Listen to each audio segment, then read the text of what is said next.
आसपास ड्रामे में अब आप लोग देखेंगे कि डॉक्टर साहब किसी भी सूरत अर्शी को अकेला नहीं छोड़ेगा, क्योंकि वो जानता है कि अर्शी तो पागल है, गुस्से में कुछ भी कर सकती है। और यहाँ तक कि अर्शी गलत नहीं है, वो अपने हक के लिए लड़ रही है। अर्शी की माँ और बहन तो बहुत ही डरपोक हैं, वो अपने हक के लिए बोल भी नहीं सकती।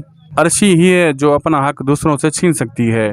और इसमें अब डॉक्टर साहब भी अर्शी का साथ देगा और अर्शी को उसका हक दिलवा कर रहेगा। लेकिन काशिफा बेगम तो अपनी लालच में आकर अर्शी की शादी उस बूढ़े आदमी से भी करवाने के लिए तैयार हो जाएगी और उस साफ को भी मना लेगी। कुछ उम्र ज़्यादा है तो क्या हुआ, उसके पास दौलत भी तो इतनी ज़्यादा है। तुम उसकी शादी अर्शी से होने दो। लेकिन अर्शी ऐसा कभी नहीं होने देगी, ना ही डॉक्टर साहब। अर्शी की शादी तो डॉक्टर साहब से ही होकर रहेगी। और जब डॉक्टर साहब और अर्शी की शादी होगी और काशिफा बेगम और उसकी की माँ का तो मुंह खुला का खुला रह जाएगा, और उधर अमार भी अपनी मोहब्बत से शादी कर ही लेगा, अपनी नानी की एक नहीं सुनेगा।